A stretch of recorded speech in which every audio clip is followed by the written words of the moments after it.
And we're live. Good evening. Um, oh my God, it's it's the sun in Ireland right now. It's the only way I can kind of describe it. Um, Ireland has temporarily relocated to the sun, um, and some people are enjoying it. Um, Other people are hatching a Mr. Burns-esque style plan to blot it out. Um, and if you'd like to donate to the Block Out the Sun campaign, that's this year's D8 Dungeon Drive charity. Um, uh, in, in all seriousness, though, it is the weather has been lovely and really nice blue skies. It's just a little too warm. And for those of us of a halfling disposition, uh, it ain't great. I'm built for the winter and stew. I'm not built for this. But you are very welcome along to another episode of the Emberlight Saga. And tonight we return to Little Brother Lake on the shores of Achille Bridge, where Seraphina, Herodor, Diego, and Felicity find themselves coming face to face with the truth and memories that are long buried and memories that aren't theirs anymore. Before we dive into tonight's session, a couple of quick things to flag for you. The Emberlight Saga is inspired by grim dark fantasy, meaning we do touch on some fairly heavy themes. Horror, both in terms of psychological and supernatural, but emotional concepts and themes like grief, loss, hopelessness. And if those aren't things that you particularly like, if those are things that you find upsetting, this might not be the stream for you. There's plenty of other D8 Dungeon content out there that you can check out. But there's also dozens of other Irish creators in this space. And you can check out, just kind of quick shout out to Mikes and Mimics, Apollo, who is championing Daggerheart. So if you're interested in Daggerheart and Daggerheart systems, and also Apollo is a phenomenal DM. They really pull out every trick in the bag. Check out Mikes and Mimics. They tweam. I was going to say they tweam on Twitch. They stream on Twitch. But you can find out more about them, and I'll try and drop a follow or a shout out in the chat during the break. But do have a look at Mike's and Mimics. Okay, that's that. I guess just kind of a content or trigger warning for this specific episode. We are dealing with ideas around memory, forgetting, memory loss. Some people don't find that particularly. It's a very heavy thing to work with. And you'll note I use the word work and not play, because even though it is a plot device, we're not doing it for the giggles of it. We're doing it because it can be, and it can make for some really interesting storytelling. So just as a heads up, in case that kind of affects anybody. Okay. I think I've done all my homework at the top of the show. There's probably something I've forgotten, but it's fine. We're gonna dive into this, and I'm just gonna grab dice because I have a feeling I'm gonna need them tonight. So they're over there. We start at the edge of Little Brother Lake. The water has receded. You can see the sloping gradient as the ground just slips away down into the flat of the lake. The wet and the muck, the stones and the moss. You can see it all, Diego and Herodor. There is a soft drizzle that has begun to kind of fall. It is very late into the night, and behind you, about a quarter, maybe even less, but less than a quarter of a mile behind you, you can just see the faint lights of a Bridge, the drowned guppy tavern that you had taken a rest in, the homes and businesses. There isn't a soul out or around you. It's been a couple of minutes since Felicity and Serafina flew off to scout ahead and to survey the lake and what they might. Has anything changed? Where the water has gone? And the pair of you were just standing at the edge. What are you doing?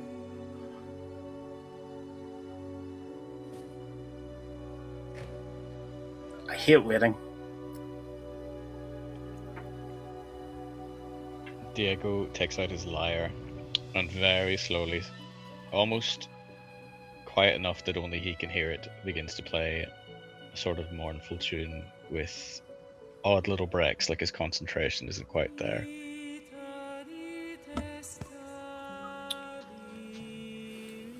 Herodor, you hear the music coming from the lyre. It just sort of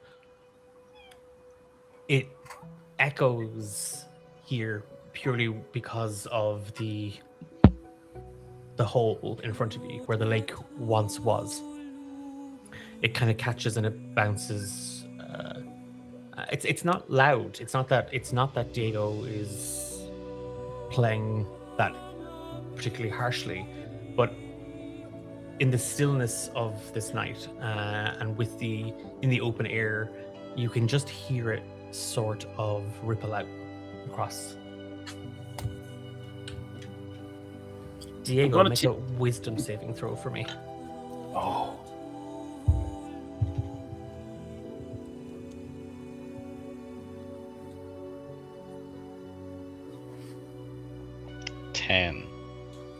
Oof. If this is counting as being charmed, I do have advantage. No. No. Okay.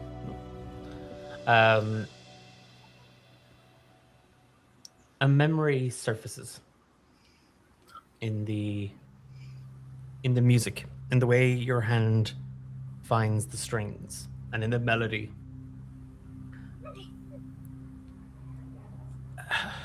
It's strange. You know this song by heart. You know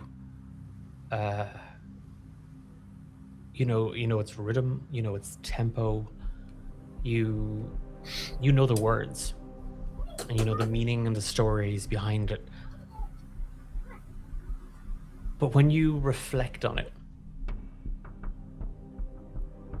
you can see yourself set in the back kitchen in the early evening, and there's someone there. There was somebody there.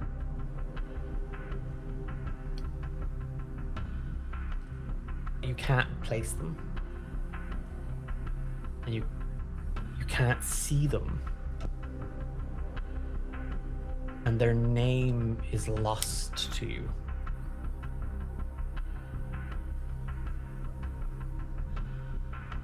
And then a woman walks in, tall, angry.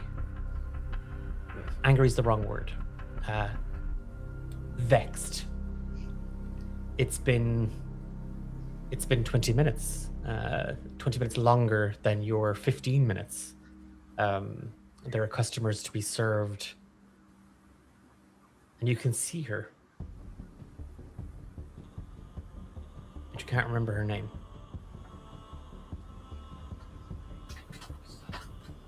Who is she?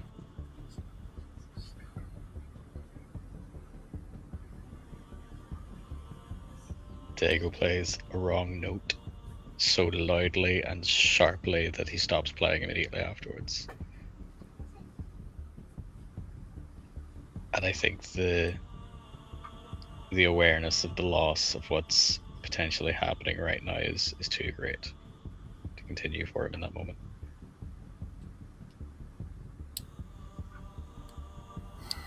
And there's a bodily hesitation,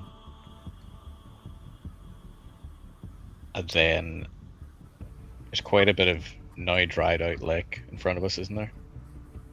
Yes, yeah. Diego starts playing a piece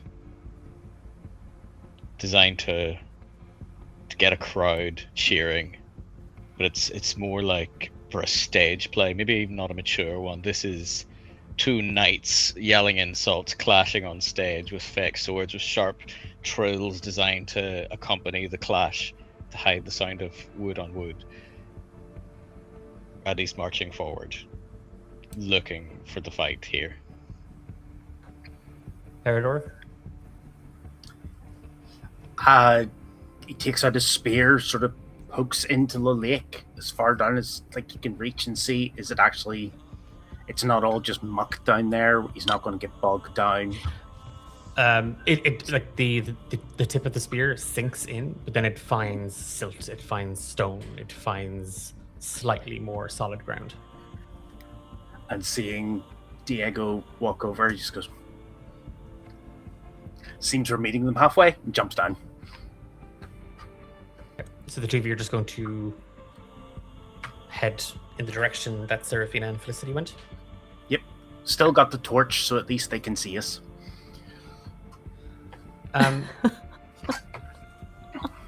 As you jump down, Herodor, there is just this, when your boots hit the ground, there is just this squelch and there's this splattering of mud.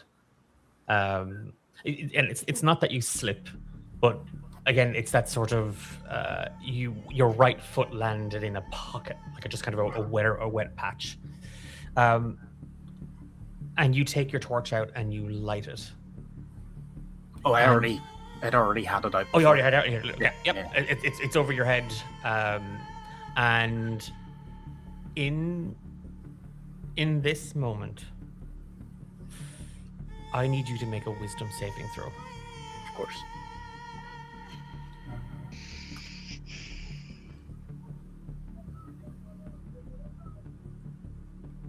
A 9. Okay.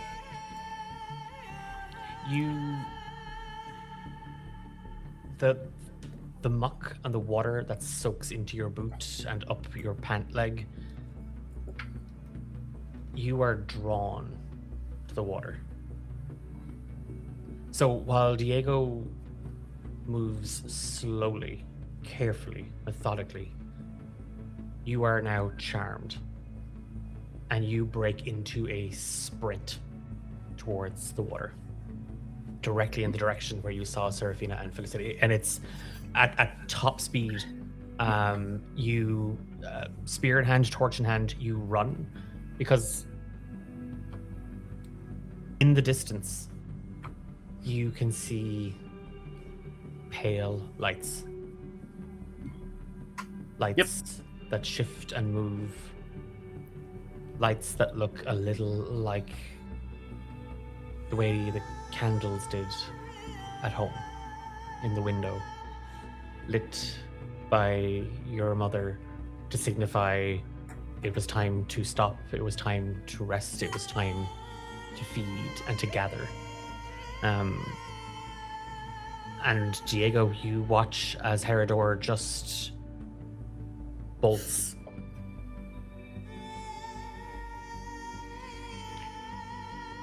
I increase my tempo, and I try to keep up. Okay. Felicity and Seraphina. You, if I recall, you had Felicity in front of you, like you, or was it? Yeah. Yes. Okay. And I basically like prepared a reaction that if I saw her get weird, that we'd be getting back. You grab the end of the broom and you pull back as you just you can feel Felicity trembling, and it's not the cold, It's something else. And as you look over your shoulder and you can see just the little line of blood coming out of her nose, you pull back on the neck of the broom. And Felicity, you are also like you're kind of snapped out of the weird haze. It's just kind of you're knocked back into your senses as the broom just sort of lurches back quickly. It scoops low for a second just to build up speed, and then you shoot up into the air. And as the pair of you do, you start to see these little lights underneath you just sort of begin to form and glow. They move and bob like the way lamplight flickers in the wind. Do they seem aggressive? Like, do they seem like they're carrying up to us like Nope. I've had before? Nope. Okay. I'd say, Felicity, stay with me. I know what you just went through is probably awful, but I need you to be with me. I need you to understand that we're probably in danger. Please, let's figure this out. Can we see Herodor running yet? Nope. Not Okay. yet. Cool. So I guess I would still just be going for the original plan, going back to shore, assuming that the guys wouldn't have left. Okay. If you want to give me, I was going to say give me perception checks. It doesn't matter. No, Diego, whatever. But Herodor doesn't care. As you sort of fly overhead, it just doesn't care. And it is that thing, Herodor. As you are running, give me another wisdom saving throw, please. Yeah, not a 5.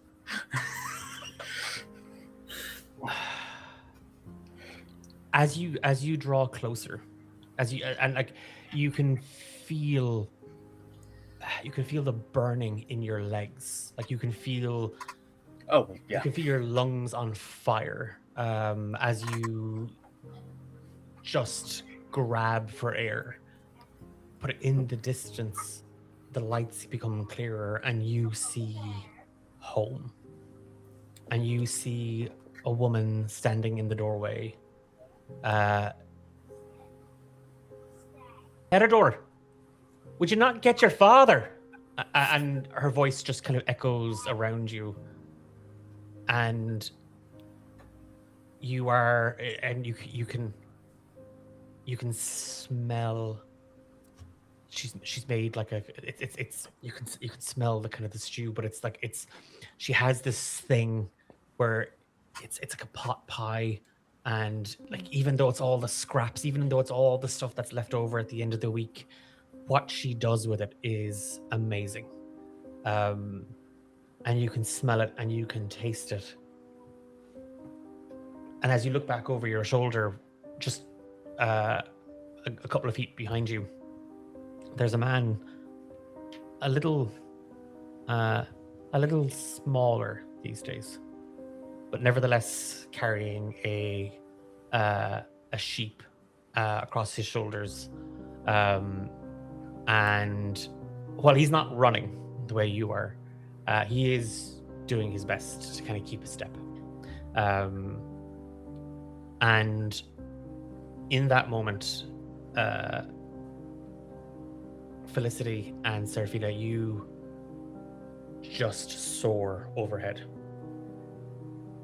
And in the distance, the pair of you see Diego.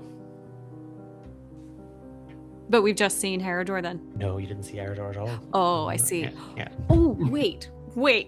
So we've gone overhead of him, but we haven't seen him. Correct. Yeah.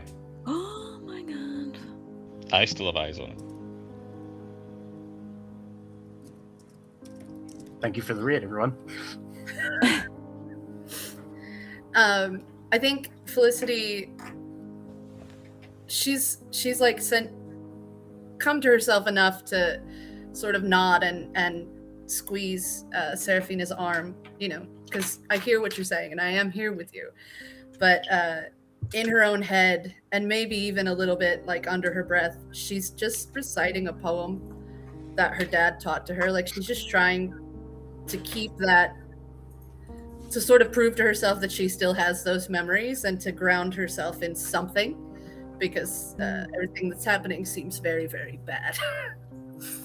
But, I've got you. I've got you. And I'm just gonna squeeze, like as you're squeezing my arm, I'll squeeze over top of you, and we're still gonna be heading back toward shore. But we've seen Diego now. You can see Diego. He's about 30 or 40 feet And below he you, was, and about 60 or 70 feet ahead. and he was trying to follow Herodor, Yes. so he's also approaching the lake bed. He's think they're he's both in the lake yeah, bed. they're both in the Okay. lake. Yeah. Yeah. I think I'd steer the broom down toward him, but I'm not touching any ground yet Yeah. because I'd be like, "What have you learned?" You know? Yeah. Yeah. What are you doing? Right. Diego, what happened? Why are you in the lake? Are you okay? There's 5. And Diego runs his hand over a carving in his lyre, which shows 5 figures. I don't remember 5, and he keeps running. Where's Herodor?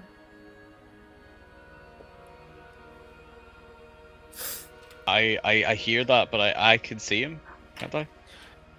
It's the further in he goes, his torch is mingling with the other lights. How much do we all weigh? My broom can carry 400 pounds.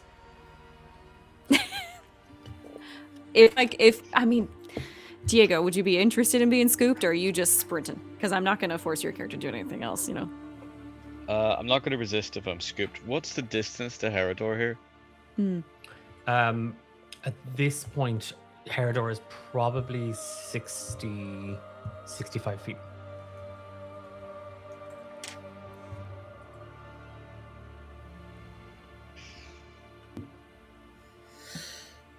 Okay. I had something, but it's a 30-foot range. It's not gonna work. Yeah, get scooping. Okay. I'll have him hop up.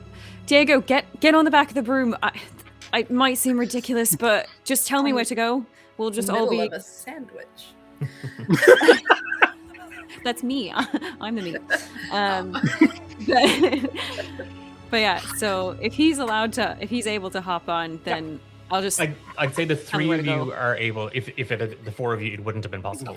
But with the 3 of you, it is just, and it's a lower hover. You're not going to get to Yeah. the same height that you were getting to Yeah. when it was just you and Felicity.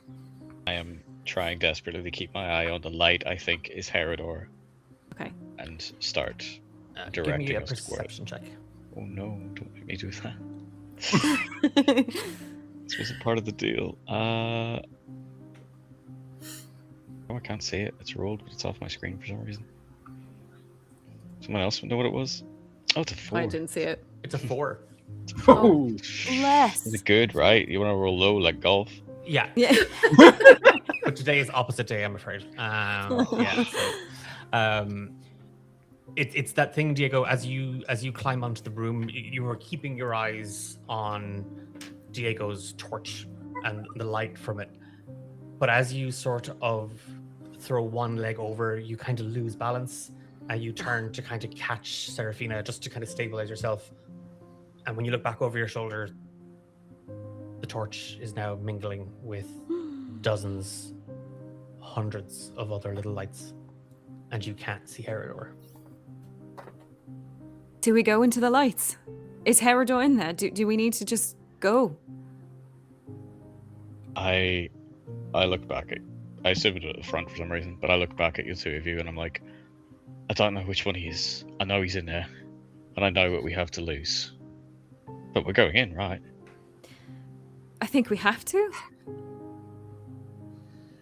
So we know the general direction of where Herodor is. Lights. Could I cast message? You can. Yeah, because To you have to Herodor. see.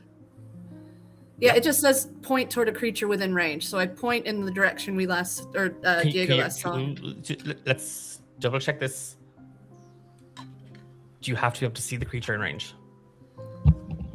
I don't Point think toward a creature within range. Doesn't say Oh. anything. You can cast through solid objects if you are familiar with the target and know it's beyond the barrier. So no, you don't have to see them. You point your finger toward a creature, but surely to be able to point your finger toward a creature, you'd need to be able to see them. No, it's But- just direction. A Because if you go Directional, because it says I can cast it through solid objects. Okay, see yeah. it very well, Yeah, yeah. perfect. Yeah. And that's what suddenly makes it make sense. The fact that as long as you know that that's the general direction. Yeah. Yes, yeah, go for it. All right. So I'm gonna try to cast message to Herodor, or I'm going to cast message to Herodor, Mhm. and just be like, Herodor, let us join you. Like, just trying to. I don't know that I'd be able to make sense to him, but I want to know exactly where he is so we can get to him. Herodor and Felicity, both of you can make wisdom saving throws. Ooh. Okay. Oh no. I'm using heroic. Okay. Don't forget you Okay. have heroic. Oh yeah, just did. Yeah, I rolled a 5, so I'm gonna use heroic inspiration to reroll. I got 10 as well. Okay. That's a 5 again.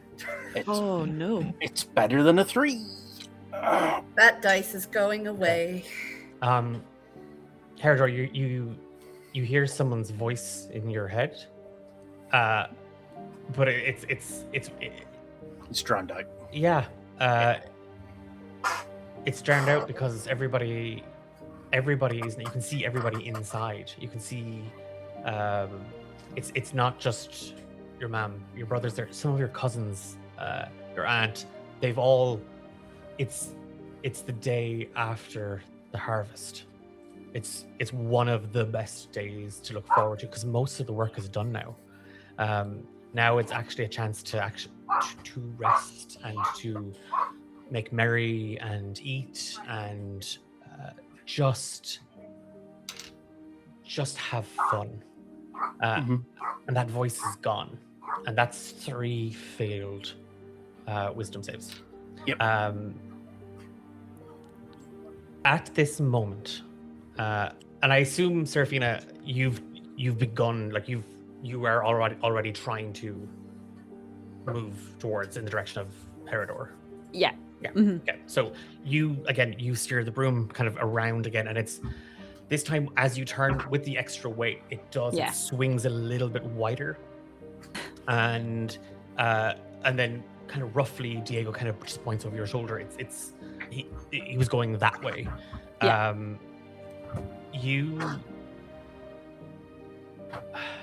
Felicity tells you that she can try and reach out to Herodor, and you can hear her humming, and you kind of half hear the words a little bit, and there is just this little shimmer, Diego, that you can kind of see. When Felicity casts, it's a little bit more like her aura kind of just shows for a little bit, and it's this luminescent sort of pink and purple that just shimmers off her. It's almost like glitter. And in this moment, as you ask Felicity, where are you? Darling, I'm right here. I'm getting, and the door swings open, and there's an old man carrying a tray with he said it was a slice of cake. It's the cake cut in half, and he has the bigger half. And there's 2 very, very big mugs filled with tea, and he sets it out onto a tray, and there's a book on it. Well, just the 2 of us.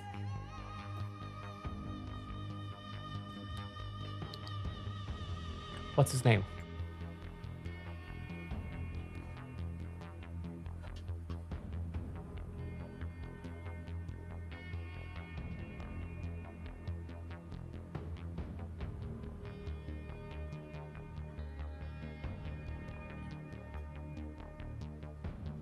it doesn't come to you.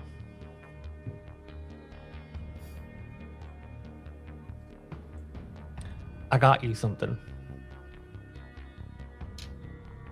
And he turns the tray a little to point the book towards you. Now, I know we said this year we try and keep things... We weren't doing gifts, I know, but it's not every day your only daughter turns 21. And I figured it's about time you started writing your own book. And he just pushes the leather-bound journal towards you. And you see F. Brightburn carved into the leather, painted gold. It's beautiful. Well, I had it lying around, so it's not really a gift. So this isn't one of those things, Felicity, where you now have to get me something in return. I just wanted to. Oh, I forgot something. And he taps. Oh, dang it! Where did I put? And he has a very thin, wispy little candle just tucked behind his ear, and he's checking everywhere for it. And he takes it out, and he pushes it into the slice of cake nearest to you.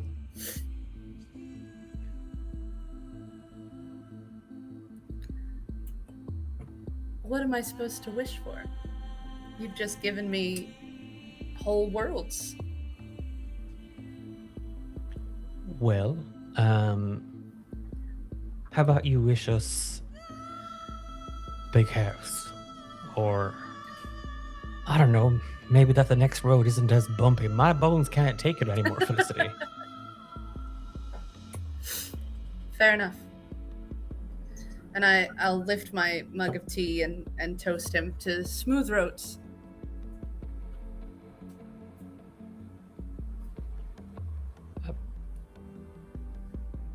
I'm sorry, miss.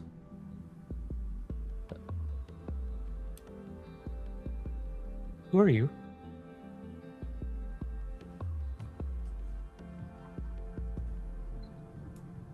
And you see him, he shakes his head a little bit as his eyes kind of glaze over a small bit.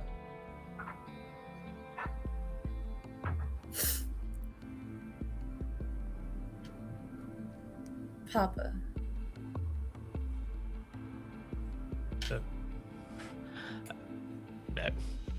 You're mistaken.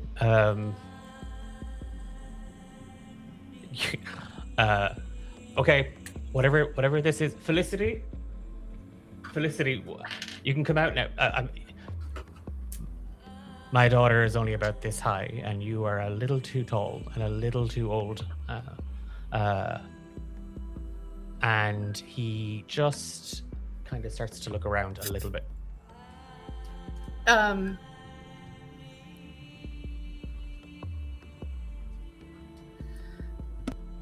Would Felicity be present enough to like clock that this is, I mean,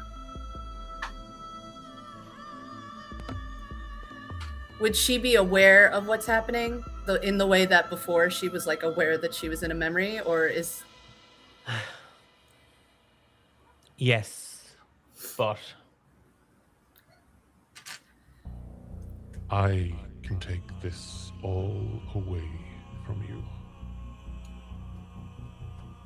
I can take all of the hurt, and I can leave you with only the best of memories.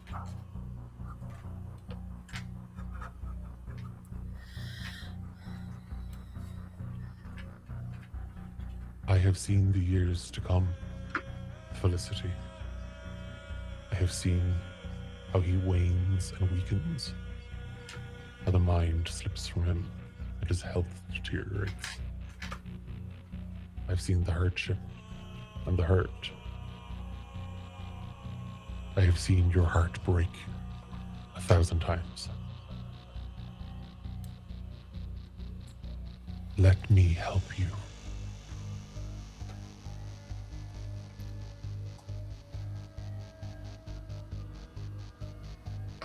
If you truly knew anything about it, you would know that the pain is worth the love. I would never trade. I would never willingly erase him, any part of him.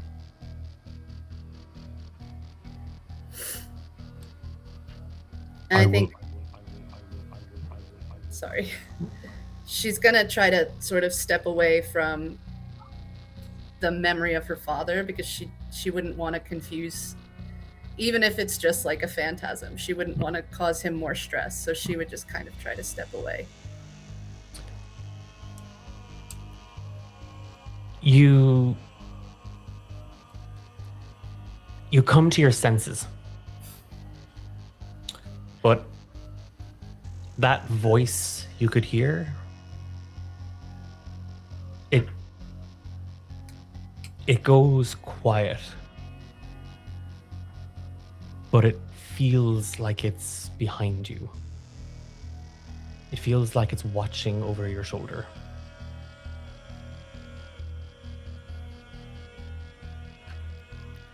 And physically, I'm still on the broom. Mm-hmm. Okay.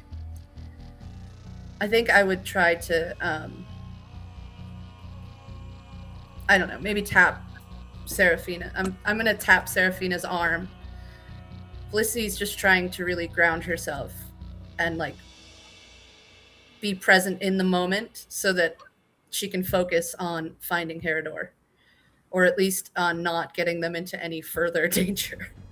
Okay. Seraphina, feeling a tap, would definitely squeeze back, say, I've got you. I'm sorry, whatever's happening.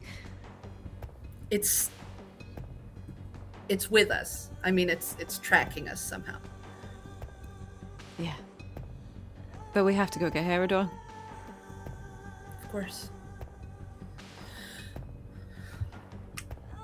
In the distance, Seraphina, you recognize it straight away. The others, you come across this sight. It's bigger now, Seraphina. It's taller. It's wider. It's this wall of water. Like a waterfall just spilling over itself again and again and again. This wall of water that just protects the village below. And Herodor, you step through it. Yeah, I'm still in. I'm assuming still walking into the family home. Nope. You walk through the wall of water, and out the other side of it, you're not wet, but you can smell the damp, and you can smell stagnant earth, and you can hear the water behind you. And as you look up, there is just this cascading wall just falling over itself and rising up and falling over itself, and it seems to enclose or encircle as far as you can see to your left and your right.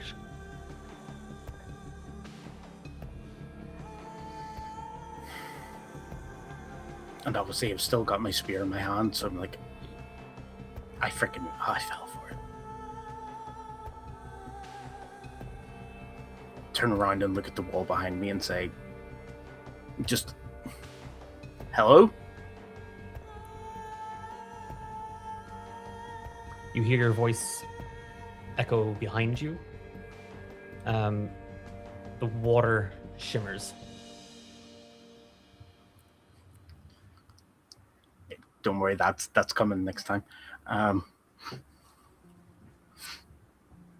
He sort of stops,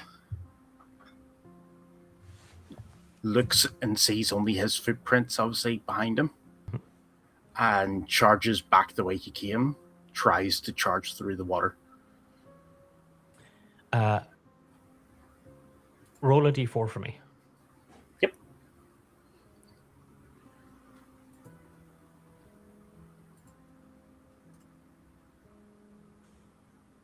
That's a 1. Take a psychic damage, 1 psychic damage. As you kind of like charge into the water, a form appears and shapes itself. There's no going back. Herodor,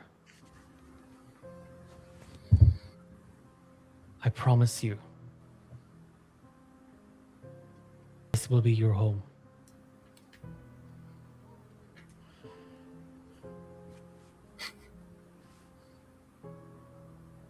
I have a home. You're not taking that away from me.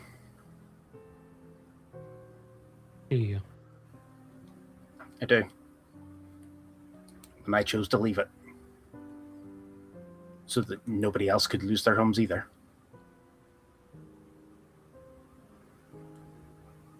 The form just sort of melts back into the water. Hello? Hello, is somebody there? Do I recognize the voice? No. Nope. Yeah, there's someone here. Oh, could you help me? Maybe. Depends, where are you? Well, if you don't, I'm probably going to, and then there is just this crashing sound. Okay, well, I don't suppose you've got a hammer on you. No, I left that at the guild, I think. Well, I could really use another pair of hands. Why, what's up?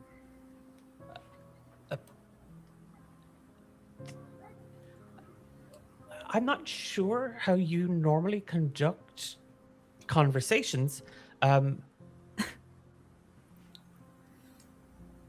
My mother would say quite difficultly. Well, my name is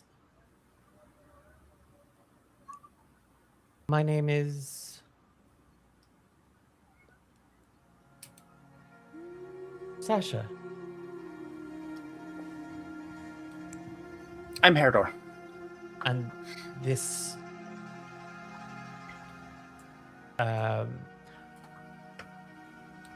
rather tall, strong-looking orc woman just kind of sticks out from a doorway, and you just see this sort of half collapsed building in front of you. She's covered in mud. Well, Herodor, could you maybe possibly help? Do I see anything that could require help? But more just, do I see anything? But Or is it you can literally just see her. You haven't if you're still standing at the wall of the water, you can't see much more than just the building, and her kind of half sticking out of it, looking at you. She's not armed. Kind of need to find my friends. Okay. But I'll try to help. Thanks for nothing. And she, you just hear kind of a grunting sound from coming inside, and something heavy being shoved and pushed. Okay. I turn around and I stab the wall. Roll the d4 for me. Yep. He has not learnt his lesson. And a 3. Take 3 psychic damage. Yep. And You will let me out of here. the moment you do, you feel this needle-like pain down your back. It's like a headache. Just this sharp, painful burst. And then there's a memory. But it doesn't make sense. It's impossible. A woman, your mother, she wakes up. She begins to make breakfast. She calls out to you. You're not there. Your stuff is gone. She calls to your father, who had been up earlier than her. Maybe he'd been out in the fields, and he says he hasn't seen you. She becomes distraught.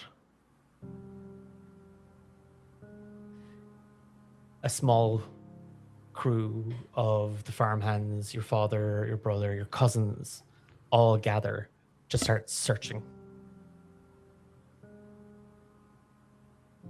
And we just hear the sobs of a mother who has lost her son.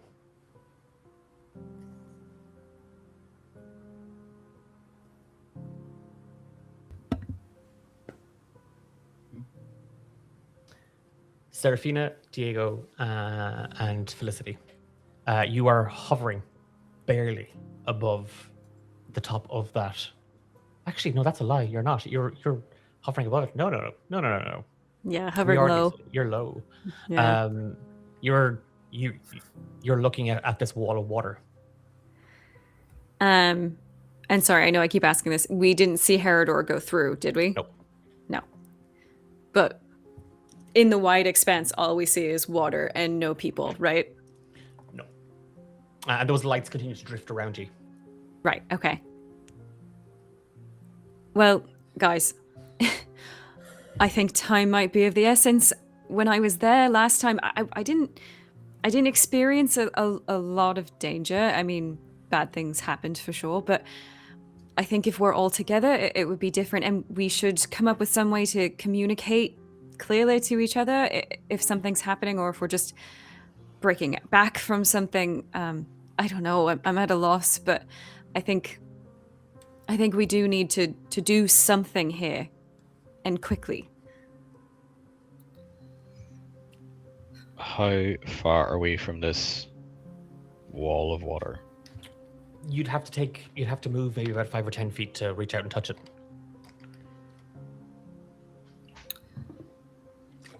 Is that what's doing this? When I got back the last time, I described like in detail everything, right? So would I have remembered the big water monster before he took the shape of my dad? Yes. Yep. You remember. Yeah. You remember all of that. Okay, yeah. So I would have described that in detail to you guys as well. I think something bad is on the other side, but I don't.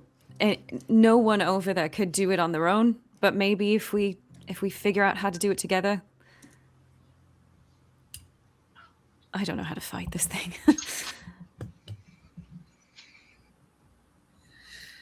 So,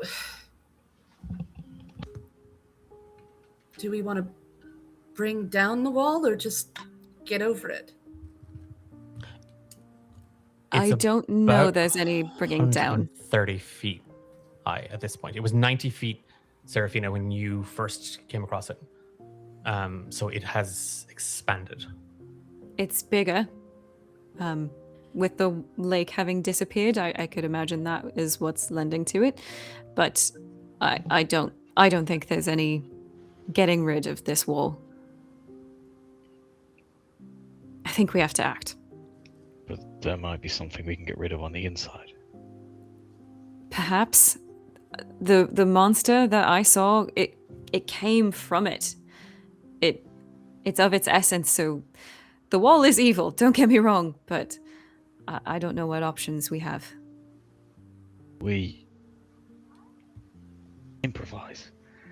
Yes. I would like to. I don't even know if this is going to achieve anything. Diego plays a single note that's impossibly low. You feel it in your teeth, in your feet. It begins to feel like the ground beneath you is rumbling, and instead of falling off, it grows. And he plays it again, and thick black, tarry strings come off in his hands, and they begin to gather as this note just resonates and repeats. And then, all at once, they coalesce into, and I've done the math here, 60 gold worth of an item I can create. I would like to make 7.5 gallons of oil in the water wall. Okay. And then firebolt it. I've been wanting to cast firebolt at the wall the entire time. You take the lead. You shoot it off. So Oh no, okay. this is an incredibly badass move. You get full credit. How thick is the wall? Like, we know it's very tall, but how, like, would I have any concept of how wide it is? Or So deep? it was quite deep the first time Yeah. you flew over it. Mhm. You again, if it's grown in height, this is Yeah. potentially much deeper again. Mm-hmm. Because it has the whole lake has receded. It's not just it didn't just make a path and there's a wall of water to your sides as you walked, or as Diego and Herodor walked. Right. But Felicity, if you want to make the attack roll with Firebolt, and again, it is this thing. It's these fat, thick, slurping notes that just bubble and ooze out of the lyre as Diego just rakes his hand across the strings, and we see tendrils of oil just seep out of the lyre, and they coalesce in front of the wall of water, and then it's sucked in. He's playing grunge. That's a nat 20. Okay. That's a nat 20. Brilliant. I normally don't award inspiration for puns because I really fucking hate puns. Like, I really fucking hate them. If you've ever played a game with Ben from Homebrew Quest, he is the master of puns. And I just, but I wouldn't even consider that. I don't know if it was a pun, but that was in very clever. So Paul, you can take a point of inspiration for. Wow. Just like, don't tell Ben, and that's not to encourage the rest of you to try it. Oh, try and stop me. I have anti-inspiration as well. It's a new thing I've just come up with. Oh no. Would you call that ant-inspiration?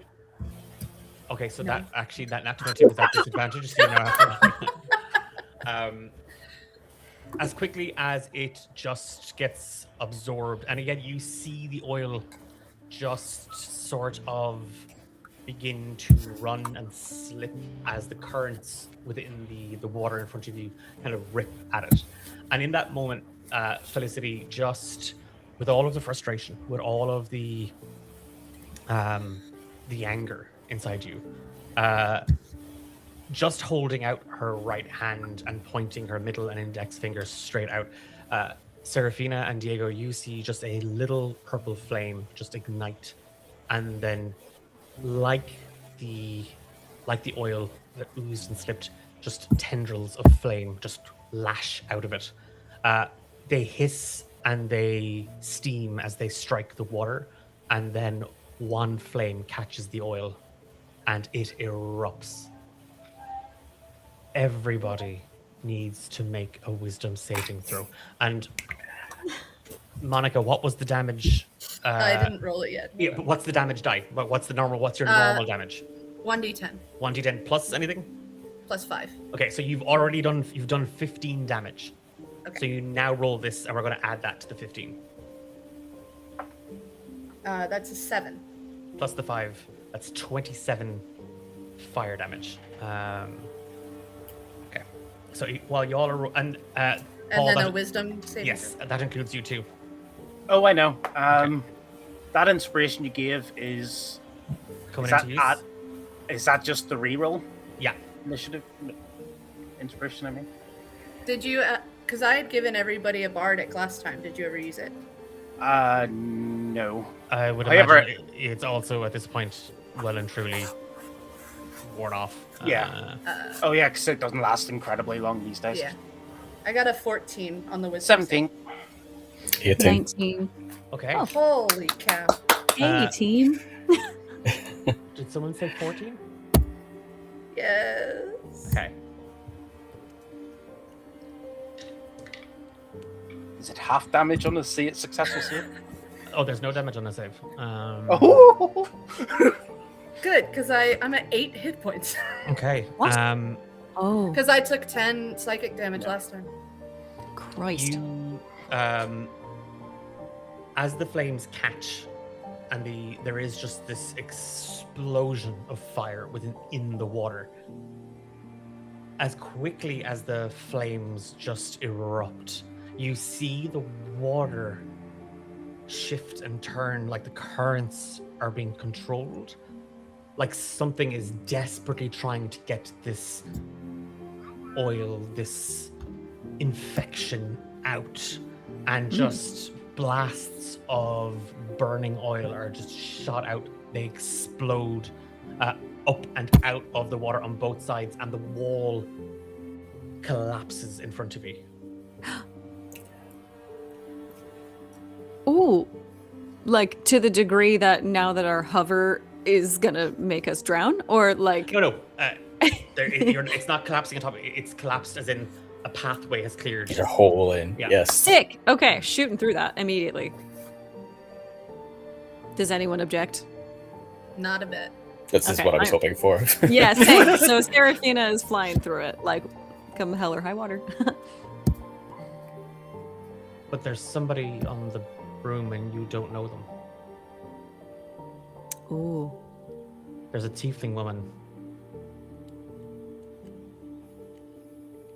And I'm just doing it. Yep. Yeah, I'll figure that out on the other side. I feel like I know enough about the dangers of the scenario that I'm gonna be like, this is insane. Going through it. You're Do I just still gonna remember Herodor? Oh yeah. Okay, yeah. Again, Seraphina, you just sort of push the broom forward. You kind of will it forward, and as the water just pours down around you, the three of you see something inside the water, desperately roiling in pain, Oh. pushing and screaming. And then you hear a horrifying chorus of wailing and screaming coming from beyond the wall of water and deeper into the village. Oof. Okay. And Herodor,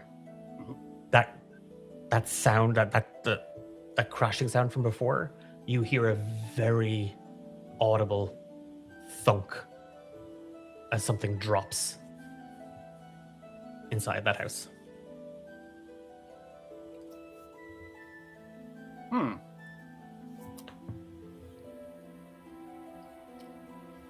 Is it in front of me that the water's dropped?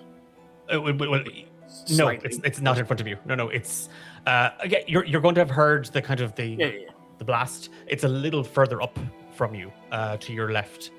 And again, the screaming, the blast, and the thunk all kind of happen fairly simultaneously. Yeah. Spitting oil coming like out and like landing nearby. I want to roll the metal head of my spear in it so that it gets coated in the flaming oil, and then they start moving towards that shack. Okay. With the tip of your spear aflame, you kind of run to the doorway, and inside you see that orc woman lying like face down. She's collapsed onto a pile of rubble. As you kind of scan this looks like it looks like a house. It might have been somebody's home at one point, but the walls are slick with algae and mud, and that's the smell of the lake lingers here. There is a trickle of blood down her nose. You can just about hear her breathing. Fair enough. I can only assume that the others are on their way because of that big explosion, so I'm going to hold up my spear as high as it can go so that they can see where I am. Okay. At this point, Seraphina, as you come through, in front of you, there is a small little side street, and you remember it. It was that path. It was the other path that you didn't take, and you recognize the building down to your right and the road that you took down to the right. And as you look, you just see a little glowing, burning ball on top of a spear, sticking out of a building. Yeah, I mean, I think Seraphina, from the last time, she just followed her intuition and explored, and that was the way she didn't go. So I think it would make sense to actually go that way. Okay. And you're all still on the broom? Yeah, I mean, do we want to dismount? Like, I suppose. Okay, let's take a second. Hello, is anyone here? Is anyone near here? Herodor, are you around? I think she'd be shouting to that and then saying to the woman that she's now holding that she doesn't know. I think she'd say, I'm Seraphina. Diego's behind me. Diego, do you know who's with us at the moment? I feel like I don't. You don't know either of these two women. You know Seraphina's name. Oh, but do I know Well, Diego? because we You forgot know about his name as Seraphina well. last Yeah. time. Yeah. Okay. 'Cause So we are- Diego doesn't know any of us, Mhm. and I just don't know Felicity. Right. Okay. And because I know we didn't know Seraphina, but like we had put together that she was part of our group. But what group? Christ. Do I know Diego? I'm setting the broom down. Okay. Herodor, you hear Seraphina kind of, well, the woman called Seraphina shouting out, and you hear your name being shouted out. Yeah, I'm here. And, Herodor. the spear kind of flicks back and forth a little. Okay. Yeah, broom is set down. We're all off it now. Diego, like, do you know who? Sorry, who are you? Things are weird here. Who are you? I'm pointing that at Felicity, because I don't know that Diego doesn't know me. Felicity, you do know your name. You just don't know Yeah. who these people are. Felicity Brightburn. Okay, Felicity. I'm Seraphina. This is Diego. I'm not sure why he's not talking, but Just to reiterate, improvise, roll with it. We were looking for someone, weren't we? Pointing at Herodor, waving the flaming spear. Yeah, I would imagine Yeah, Herodor would come out of the building at this point. Yeah, I would have called for Herodor and then realized that I didn't know the person with me, so I would have. That's why I didn't keep running. I'm just keeping the other person, the orc lady, in vision while I'm stepping out, just in case. I have a weird suspicion. Okay.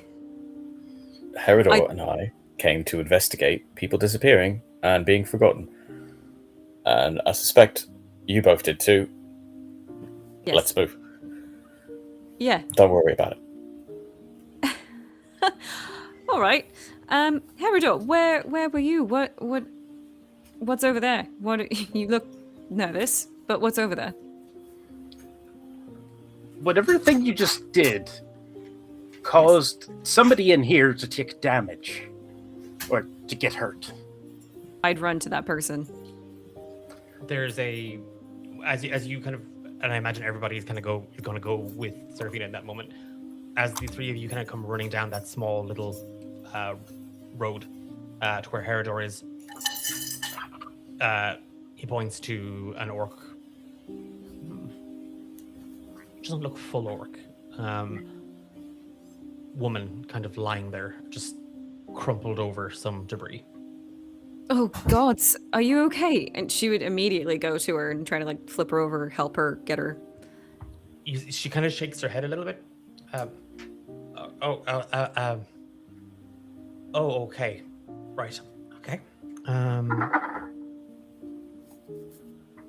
Anya, next time, ask for help. Wait, I did ask you for help. And she points to Herodor.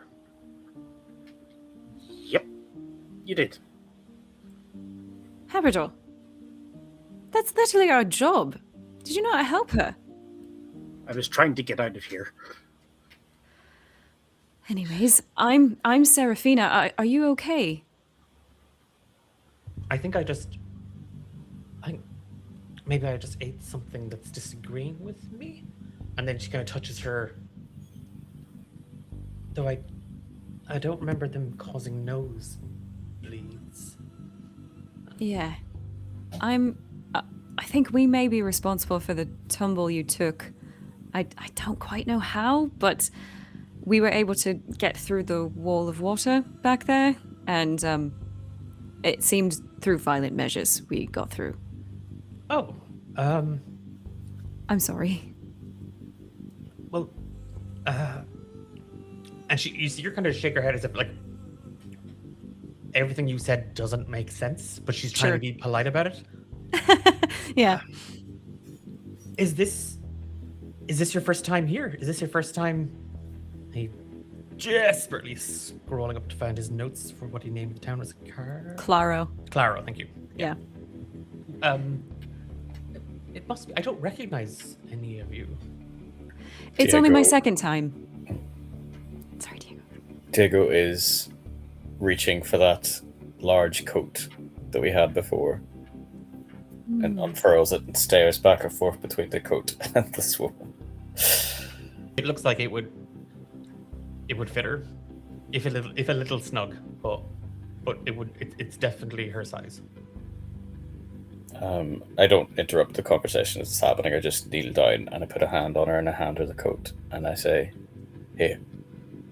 And that "here" will be a healing word for 2d4 plus 2. She reaches for it and she takes it. And thank you. It's not really my color, but she does kind of. She doesn't put her arms into it, but she kind of drapes it over herself a little.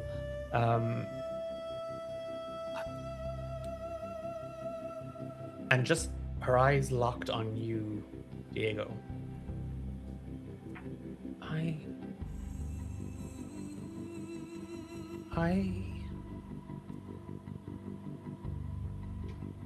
And you see her actually wobble, like and then she collapses. Could I have caught her since I was nearby? Yep. Anyways, so she doesn't take the damage that she just recovered. She starts to convulse. Oh. Help.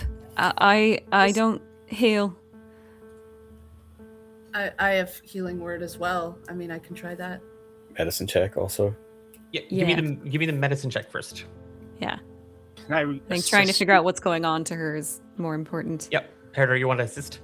Yeah. Are you proficient in medicine? No, but I have a decent wisdom score. That's unless it needs to be trained. Yeah. I have a +3 to medicine.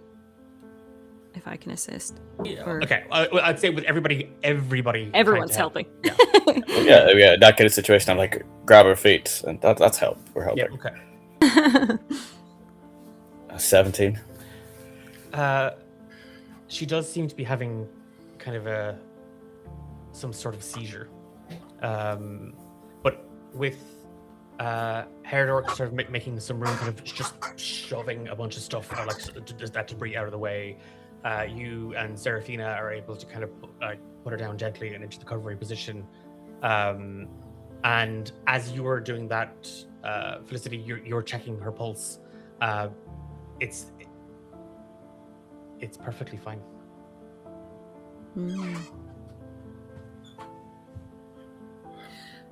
Is there anyone else in this town? I saw like 60 people the last time I was here. They were all in the market square, but I ran before I could talk to anyone else. Well, I mean, has everyone been affected by us bursting through the wall, or is it just this woman? We haven't Because seen we her. heard a one- lot of screams.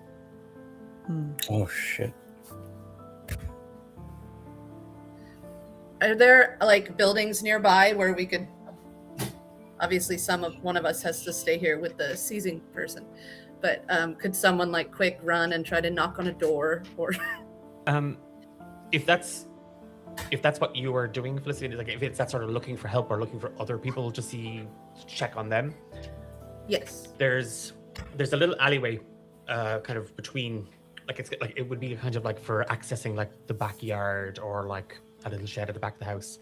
But you run out, you find yourself out in that little alleyway, and a little further down, you see that this leads towards like a kind of a slightly bigger street. There's nobody in your vicinity, but in the distance, a little further up, you can see up a little hill, or it would be more of a mound almost. You see lights. No, I It's a don't good. trust- It's a good way away. Okay. Well, I don't trust lights at this point, so I guess barring any other sign of life closer to us, I would go back in and tell them that I didn't see anyone nearby, just lights in the distance. Declan, do I recognize the person that fell? Is it the same person that I talked to before? That was a Furbolg woman. Furbolg, okay.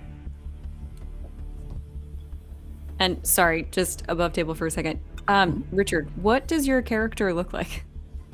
Half orc, half elf, Okay. leaning towards the elvish side. Okay, thank you.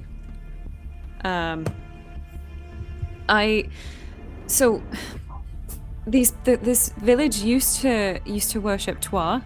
I think there's probably a temple here. I don't know if that would help us, but I think we should check in the market square.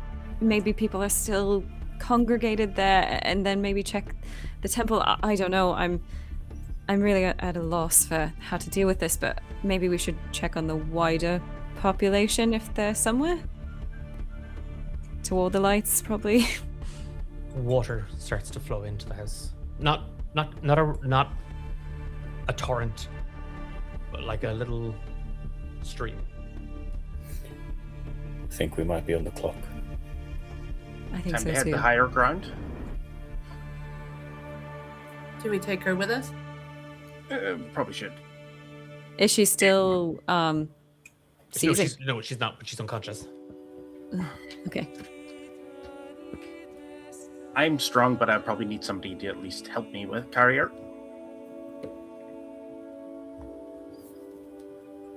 I'll help. Okay. I think I would lead everyone. I can take us to the market square where I saw everyone last time, Yes. and where I found the pack as well. We can look through that, see if you guys recognize anything else. When you, with kind of Herodor and Felicity helping to carry this young woman, Seraphina leading the way, and Diego, is there anything particular that you were doing at this point, or is it just kind of like keeping an eye on the rear, making sure? I'm in character terrified that this is my daughter, and I have no recollection, no emotional attachment. This has got to be the most uncanny series of thoughts and feelings running through Diego right now. I think giving her the coat was about all he could manage, and then her going into a convulsion afterwards. I don't know if Diego can keep his own head straight right now. I think there's just a quiet moment for him. Yeah, I imagine it's that the others have already spilled out of the building and you're still kind of standing there for a second, and then it is that sort of like a breath later. You come out of it and you can hear them. There is water everywhere.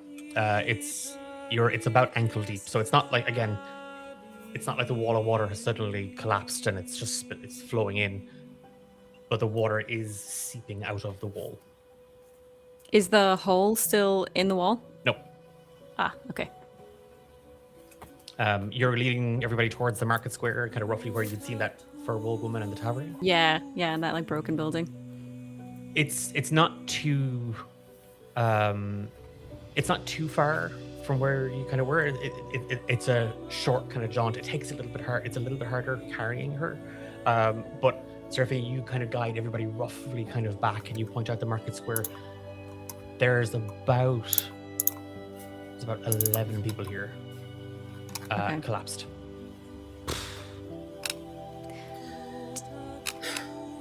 Did any of the other buildings look like they were in more ruin than the last time I saw them? Nope.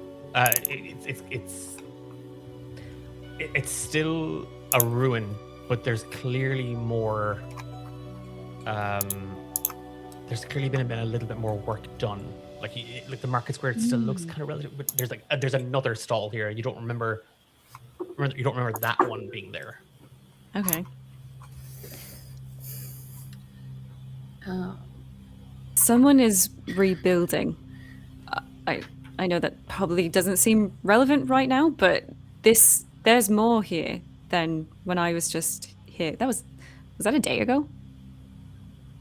Nope. That was about half a day ago. Yeah. Yeah. 12 hours. People have been putting things together very quickly, it seems. I'd go check on the group of like 11. Do they seem like... Are they all collapsed, you said? Yeah, they're all collapsed. They all either have blood kind of out their nose, out their eye, or out their ear. And they are non-responsive. They're breathing, but they do not react to being shouted at or being picked up or being touched. Wow. Do we need to just find the thing that's connected to all these people and deal with it? Seems like maybe Yeah. if we injure it, we're injuring them. Well, if you injured the wall, you injured them. Yeah. The beast that I saw came from the wall, so I think it is one and the same. Should we find the Temple of Tuar? Do they still worship? Is Tuar angry? Is this part of him? I don't know. Can I do any sort of religion check to know if there is like any sort of background in like what I understand of Tuar to be like, was he ever malicious? Yep. Give me a religion check. Could I give the help action with this if I'm like Seraphina said that thought out loud, and then I can pitch in with what I know? Yeah, I would say purely based off of like it's that different thing. So it's the kind of the lore and stories that you're looking for, trying to scan your repertoire for. Yep. I rolled 2 10s, so that's a 9. Okay. Again, you know that Tuar is the god of water, life. Yeah. Was associated with knowledge as well, but beyond that, there's no sort of like.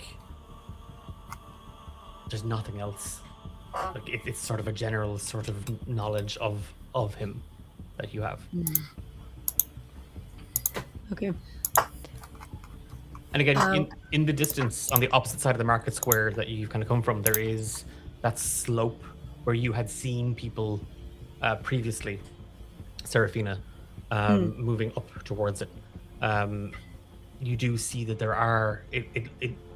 there is just this ring of lights. If they're congregating, it's got to be something. Yeah, I think we've got no choice. Before we head that way, I'm going to cast Healing Word on myself For sure. I also have a potion if you don't want to expend a spell slot. Everything else I've used has been cantrips, so Oh, cool. Okay. that's 2d 7 plus, so 10. I get all 10 back. Sweet. And are you setting off Yeah. towards that little mound? Are we leaving our unconscious friend in a safe position? I think we're leaving her with the rest of the unconscious Yeah. people in the market square, right? In the recovery position? Like, I want to help. There's too many of them. Yeah. Yeah. I think our best help is just figuring out the problem. Yeah. And while we're walking, I'm going to cast a wee spell as well. Or, say a wee prayer with a whole bunch of little berries in my hands. And yeah, pretty much just nature's good, nature's kind, help us fill our bellies, and gives everybody can have 2 of these berries. Cool. I will take a couple extra and I'll eat one of them now just to give me a hit point back. Okay. Yeah, you're all handed 2 2 good berries. choco berries from Herodor, and the 4 of you kind of trudge up Yeah. towards that mound. That presence, Felicity, with every step you take towards the little hill, you feel it pressing against your back, as if it's leaning on you.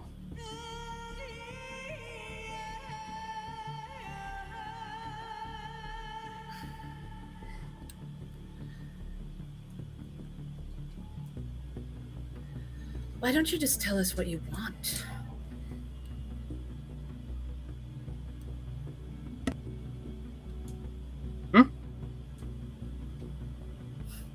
I think she's directly trying to talk to it. She's frustrated and irritated, and she doesn't know the people she's with or what she's supposed to be accomplishing here. She just feels like she's supposed to be doing something.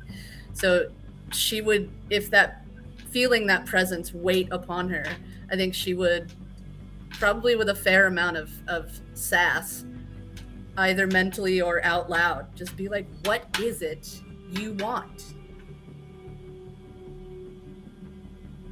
I want to take your pain away.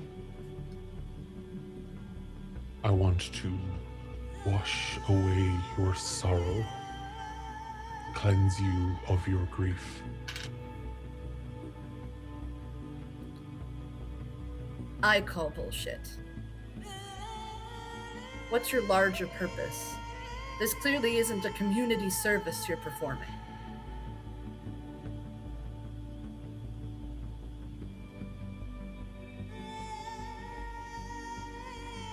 I was here long before. I was here when the rains fell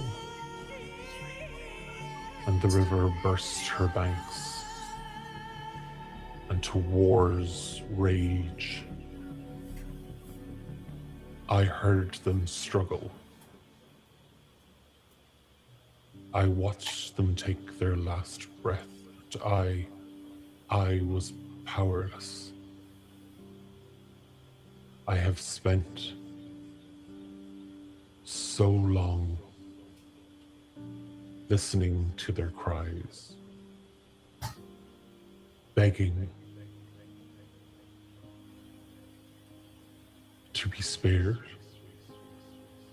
to be free, to be saved. I was there when the village was drowned, and with it 412 souls.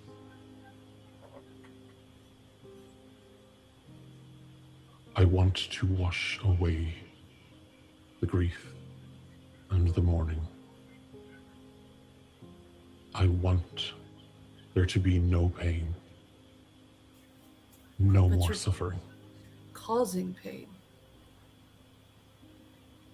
I am not. luring people here, keeping people here, taking away their loved ones, taking away their memories. It is causing pain. And I think she tries to send, since this voice is like inside of her, I think she focuses really hard on her last encounter with that older man, the Fearbog man, and how heartbreaking it was when he finally gave up all hope and all the pain that it caused, not just him, but her, even just knowing him for a moment. And she thinks about, what was her name? The mother, Carissa, who walks the banks of the lake searching for her son that she can't even admit out loud is missing. And she just thinks about all these people who are suffering because their loved ones are gone, either physically or in their memories. As you reflect on this and you pull on these memories, you feel your gaze shift a little further up the hill.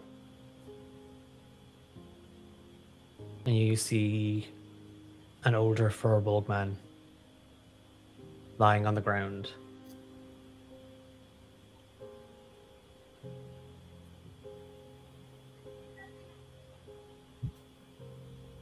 He knows only joy now. He knows no pain, no suffering, no torment, no anguish. And he remembers them. He remembers them in all of the best of ways. And you would take that from him, from all of these people. I offer my gift freely. A choice.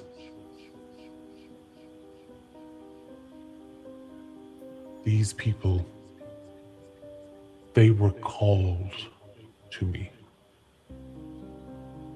I did not seek them out, and yet we are connected. Why? How? Because they feel grief and pain and torment.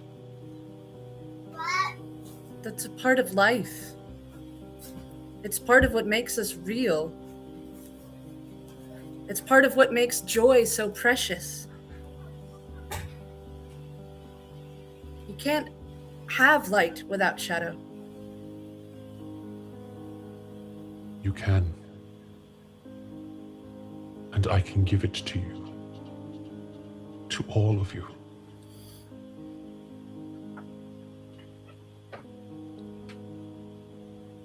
What you're offering isn't real, and it is hurting other people.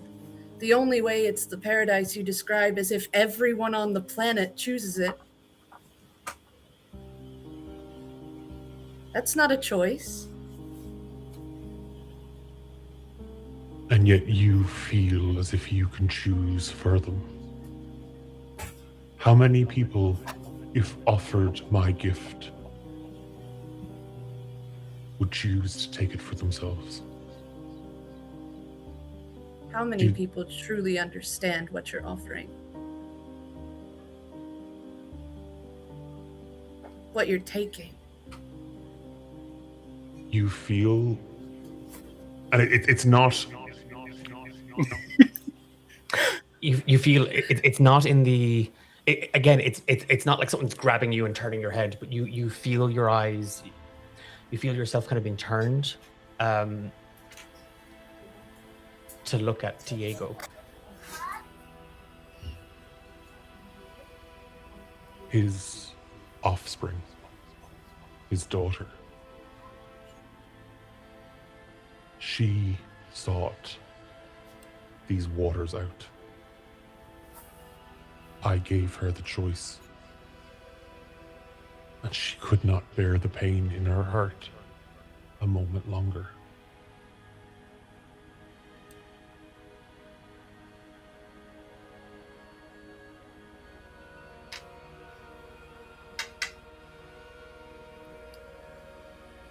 Even if Felicity and Diego were close enough that I would know what was going on with his daughter prior to this, I don't remember them right now, do I? No. Okay. You're given glimpses. When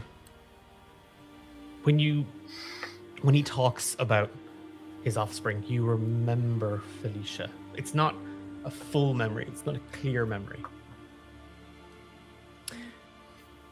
Everybody else, as you are making your way up towards it, you do see more of these people, Serafina. Some you kind of half recognize from the first time you were here. Like just kind of, you remember seeing somebody wearing Mantry steel, and you see that soldier kind of over there, and you all recognize the Furbolg man in some, well, Herodor and Diego recognize the older Furbolg gentleman. But as you reach the crest of this mound, there is just this ring of lights, and they're little glowing orbs circling, bobbing.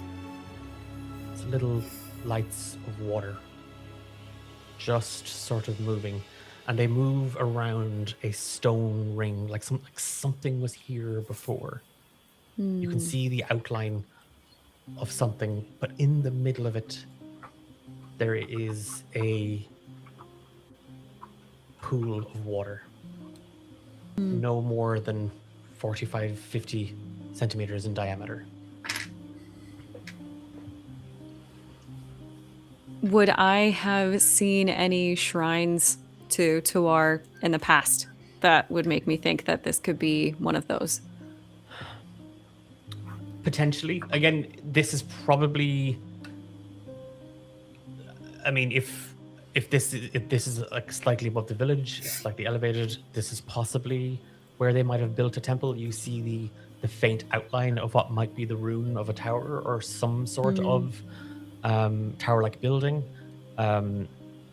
and towards temple, like most temples tend to vary. Like it's all temples vary, but it becomes quite colloquial. It becomes quite sort of indicative of this place. People tend to do For sure. worship slightly differently, but this wouldn't be out of place. Like this, I mean, without the actual structure, without the interiors, but there is that sort of familiarity about it. And the lights circling that area, does it feel like that's like a wall that I would be broaching, or is it like they're little individual drops? They literally just look like little balls of water that are glowing, that are just moving in a clockwise motion around and they trace the edge of the ruins. Okay. Could I... Can I pause for one quick second? Yeah. Above table, it's 20 to 10. We've not taken a break. Yeah. Would people like to take a quick 5-minute break to get some, maybe get love some a water? bio break. Yes. Okay. Well, we're going to take a quick break. I couldn't say the word bio break for the phrase bio break for a second. We're going to take a quick break. We'll be back in 5 minutes. Ruins, Zool. Sorry, now that I have a chance to see your message, it was ruins, ruins. One's in, but ruins. If I have to take a leaf out of Family Guy's book, ruins. Right, we're back in 5 minutes. We're back at 9:45. This is definitely not going to get resolved tonight. Bye.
And we are back. If you are just joining us, then you are about to find Felicity, Diego, Herodor, and Serafina standing at the top of a small little hill, a mound of earth, in front of a ruined circle of stone, encircled by 8 glowing little balls of water that move clockwise around it. And in the center, a half a meter wide pool of water. Serafina, Herodor, and Diego, what are you doing at this point? Can I? Sorry, I saw you starting to talk. Could I follow the lights around the circle just like once, and see if I can like investigate, see if there's any like a stone I could prop up or some way that I could like help put this to rights, since Okay. they seem to be respecting it. Give me an investigation check. Okay. Okay. Keep Herodor. asking for intelligence checks. I know, right? 7. Okay. Herodor's standing there. He's put his weapon. He's not holding his weapon, obviously, at this point. He walks towards the circle, but obviously isn't going to walk through where they are going. And do they seem to like try to go towards him if he starts to move a little further? Nope. He's kind of looking for guidance from the other two. He's like, should I just walk in? I think once I complete my circle, if I've seen absolutely nothing, then I would probably try to respectfully enter. Fair. You prop up that stone. The little lights don't do, the little balls of water don't do anything. They don't react. Nothing seems to shift or change. Serafina, as you kind of place some of the stones kind of like up around the room, like along the edge, they don't seem to react. And you and Herodor are going to walk in at the same time. Okay. No. Diego, what are you doing at this point? Diego's doing the only thing he knows how in these situations and is quietly strumming a song, but with purpose. He's probably trying to figure out if these things will react to the music, because everything seems to be emotionally coded at the moment, and there's nothing more evocative to Diego than music. So I would like to walk directly towards that little pool of water in the center, but I'm watching the lights and I'm playing while I do it. The three of you sort of step through the circle almost at the exact same time, from different vantages. And you can hear the music coming from Diego. Again, there's a melody kind of caught in his throat, but his fingers pull on the strings of the lyre. And in this moment, Serafina and Herodor, you hear just the torrent of water rushing all around you. You hear the buildings crumbling, stones smashing into stone, people screaming for help. You can feel it. You can feel it catching in your chest. You can feel water filling your lungs as the both of you gasp for air. Diego, that little pool of water ripples as you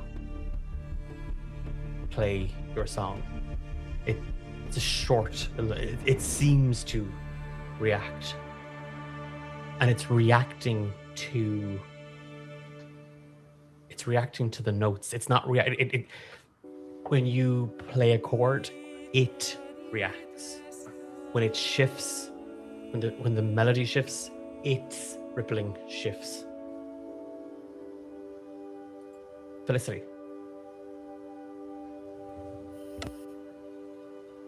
He plays a song for a daughter he cannot remember.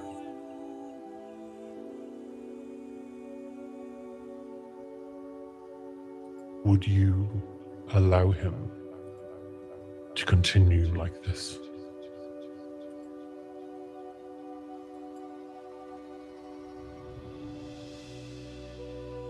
He is consumed with a grief that he does not understand. His lack of understanding is because of your interference.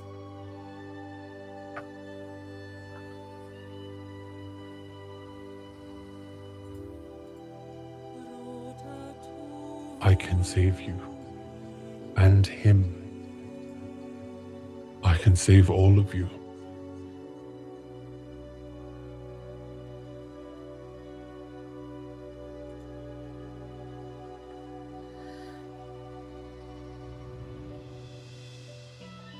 Did Diego disappear for everyone? Sorry.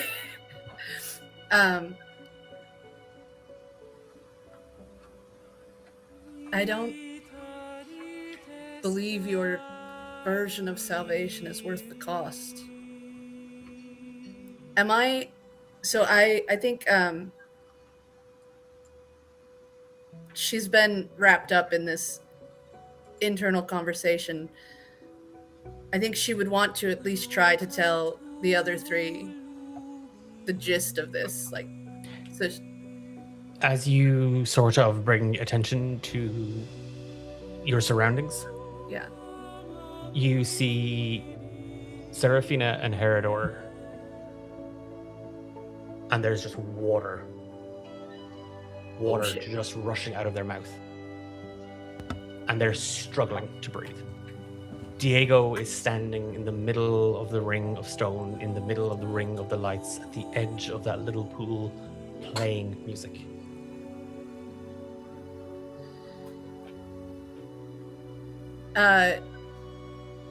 Diego, stop playing. And I would reach for whichever one of them is closer and try to pull them out of the ring of lights. Closest to you would probably be Diego, because Seraphina and Herodor had kind of gone around, kind of looking. You reach for Diego? Yeah. I mean, he's not noticing what's happening. I'd be trying to draw his attention. I would like to, when Felicity reaches for me, step into the pool of water.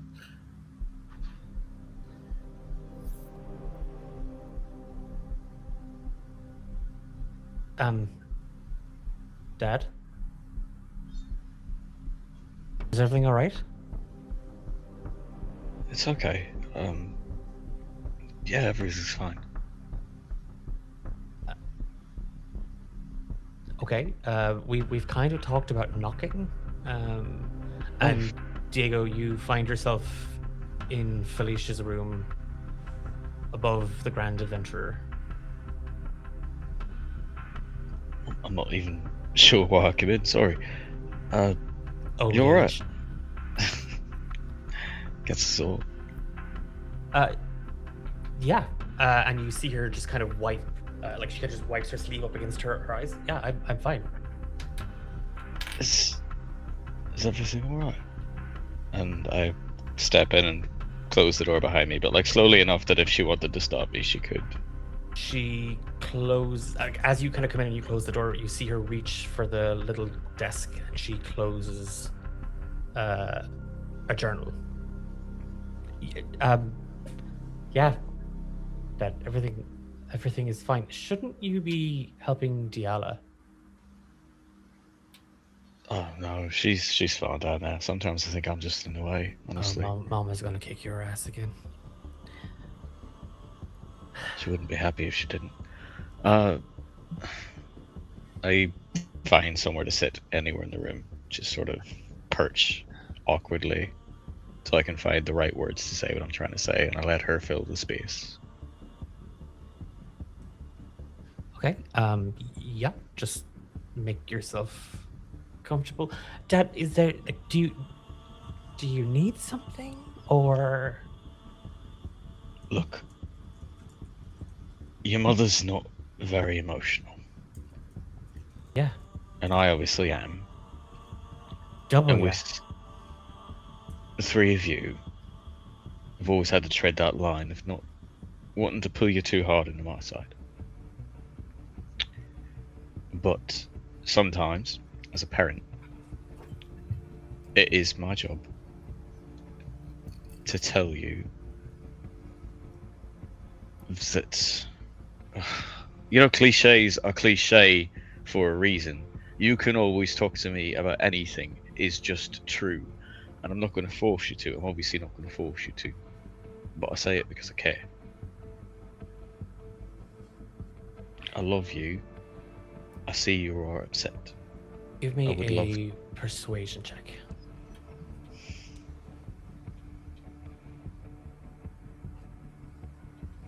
love 19.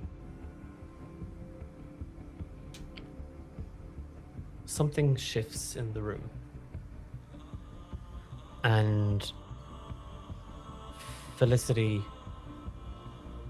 you're standing in a small bedroom and you see Diego set on a bed, and there's that orc woman, Felicia, is kind of stood in front of a small dressing table. This isn't how that night went, Diego. This isn't the memory, what it can be.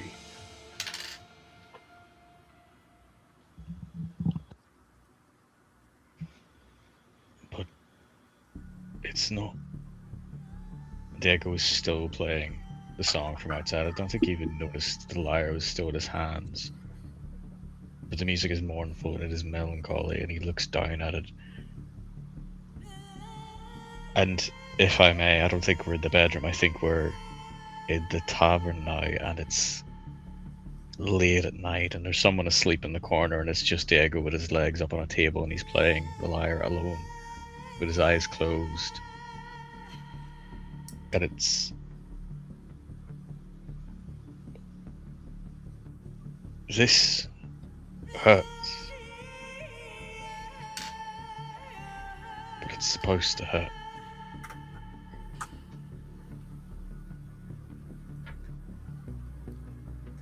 I think Felicity would reach her hand out to Diego. Both just as a gesture of like support, and also because she wants them out of this circle.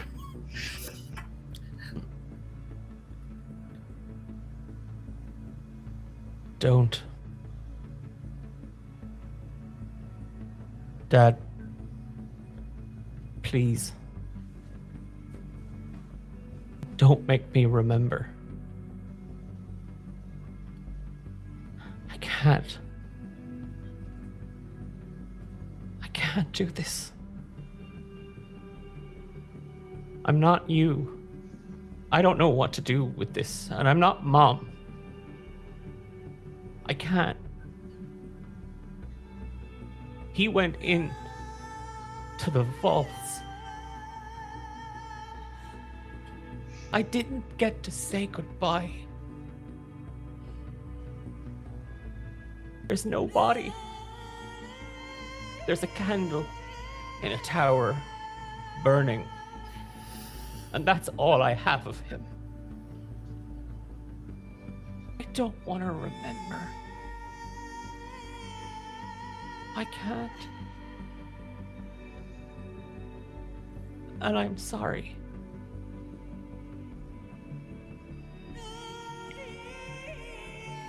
You described a vexed orc woman before. Was that me losing memory of Sarla? Yes. So I wouldn't remember, like... Here, in this moment, in this space, you have every memory. Wonderful. That's perfect. Do you know how your mother and I met? I don't mean how we met. I don't mean the Gilded got well. I mean how we really, really met. And she didn't know who she was when she'd lost all her memories. When she was caught in the hush rains. And everyone around her knew her name. And she didn't even know who was standing in the mirror. And I was there. And I helped her remember. And I had to tell your mother every painful thing I knew about her.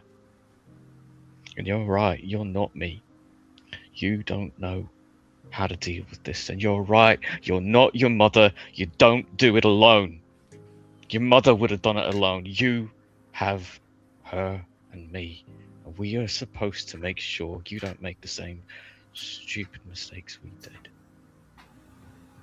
I'm here for you. I am here.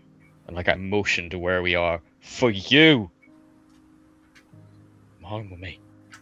Alicia. Please. It's gonna hurt, but it's supposed to hurt.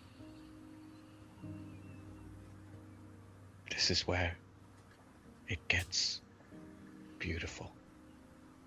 And I wanna do like anything you need. I wanna do a performance check. I wanna improvise. I wanna play the most beautiful song my soul has ever produced. I wanna hurt myself in this moment with what I can do. I want Felicia to feel my pain the way I know how to express it. I want there to be a secret song I only played at night in a tavern for every time I ever felt guilty for telling Sarla something I could have let her forget. I want it to hurt.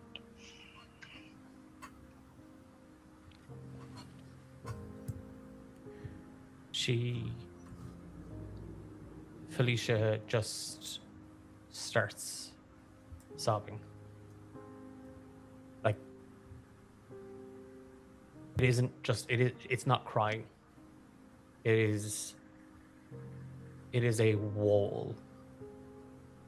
A wall made of stone and iron, and anger and hate. And it collapses as you play this song. And with it just comes this flood of tears.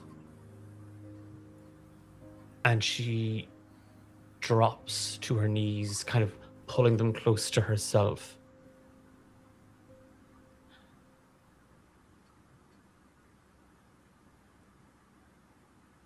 I loved him.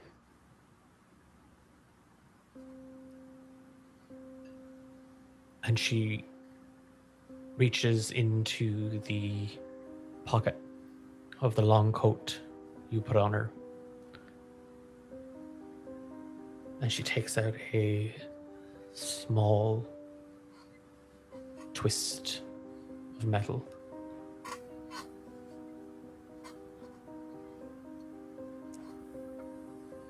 He said we'd marry.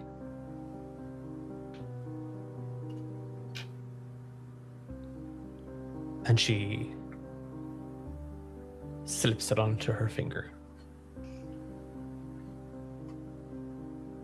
I want to go home, Dad. Me too. Me too, sweetheart. And the walls of the tavern start shaking. They made their choice.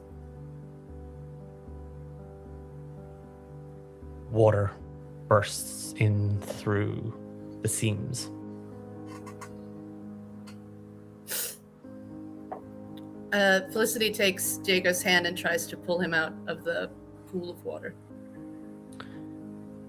You wrapping your fingers around Diego's and just squeezing so tightly, Felicity, you pull with all of your strength. And the pair of you just stumble out of the ring. And the water, you hear just this sloshing sound. Herodor and Seraphina, you gag and cough and splutter as just silt and water and mud just hacks up out of your throat. You are drowned wet. Your lungs burn. Your chest feels like it's about to burst. Your stomach roils. The pool of water in the middle stone ring circled by the lights begins to shake, begins to stir, like a cauldron being rocked back and forth, like a small boat moored against a wooden dock, sloshing, thrashing, like raging waves spilling and slamming against the cliff face. Like the fury of loss. And the water just shoots upwards and rain begins to fall. And between the four of you, this figure begins to form. This mass of water, like a shroud. A figure draped, hooded and covered, spills out of the pool.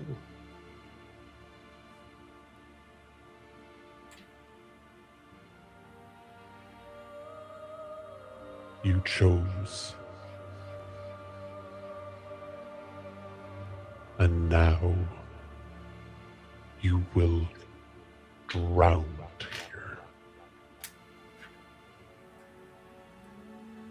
The world is lost.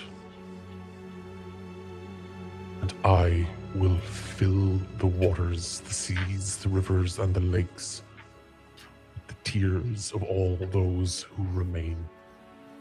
I will wash their grief and sorrow away.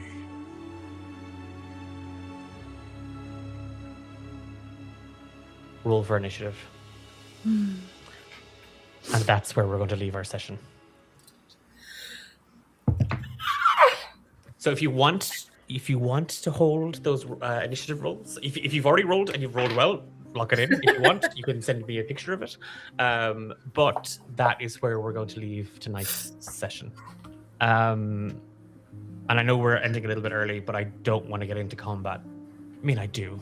I want to fight the four of you. I want to fight the four of you so bad. I tried to emotionally ruin you all. If I can't do that, fine. I'll start throwing rules and mechanics at everybody. I want to before we wrap up, before anyone else. That was a lot, everybody, and it was wonderful. But these moments, these terrific pieces of a story can be very, very draining and can be very, very emotionally exhausting. So, and this is the same to anybody that was watching in chat as well.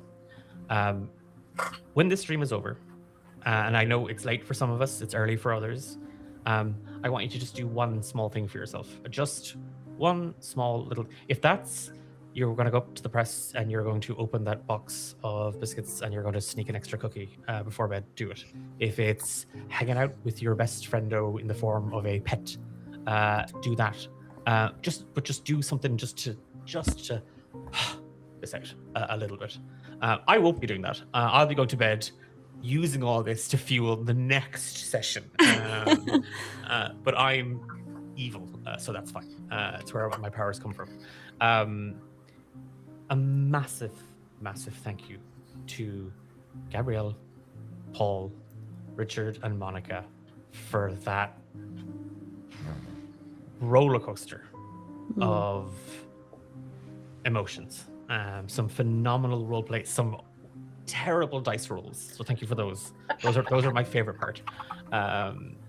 But a absolutely wonderful. Thank you so much to everybody in chat who joined us this evening. Thank you for being with us. We had a raid a little bit earlier on, so thanks so much for that.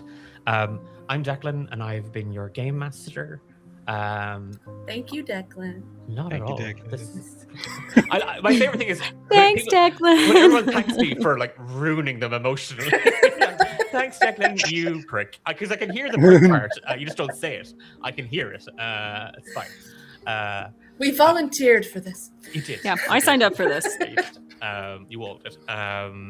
But I do.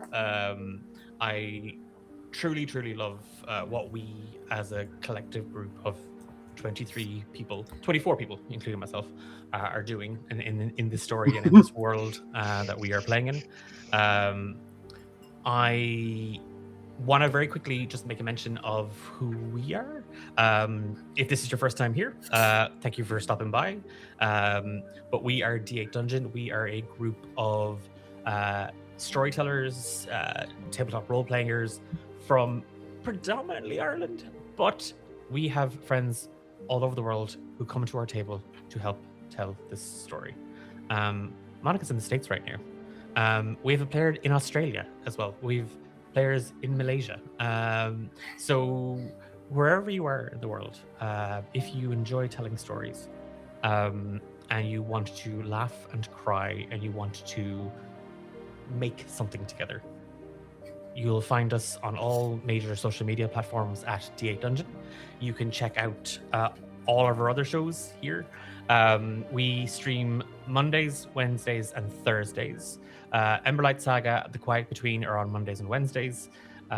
Thursdays is Random DMs and Ben and Declan on a Roll, which is our TTRPG talk show. We have two new shows coming to you very, very soon. A Saturday morning cartoons vibe program. I'm not DMing those, just because I saw Gabrielle check there. I'm not DMing those. I will be in them occasionally, but I'm not DMing them. Fine. And another series called Until Nothing Is Left, a Cane system. Cane. By the phenomenal Dahi.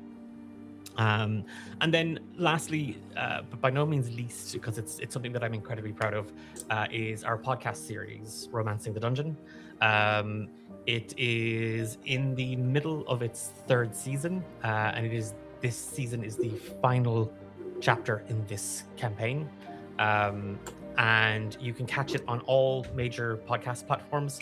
So if you like a little romance, if you like a little comedy, if you like to have a cry, and you like to have a laugh, then I would love if you check out Romancing the Dungeon. It's not the only, it's not the reason to listen to it, but it has won a couple of awards. So it's not shite. It's been independently judged. And I didn't pay for those. It's on all, like I said, it's on all major platforms. So you can catch it and you can check it out. This is definitely the last thing I'm going to mention. End of the summer, D8 Dungeon Drive 2026 is taking place. It is, I keep saying a weekend. It's not. It's kind of a 2-week dealio. But the main thoroughfare takes place on the last weekend of August, the 28th to the 30th of August. We run 48 hours straight of TTRPG one-shots, all to raise money for the Block Out the Sun charity. To block out the sun charity, yes. No, to real charitable organizations and stuff like that.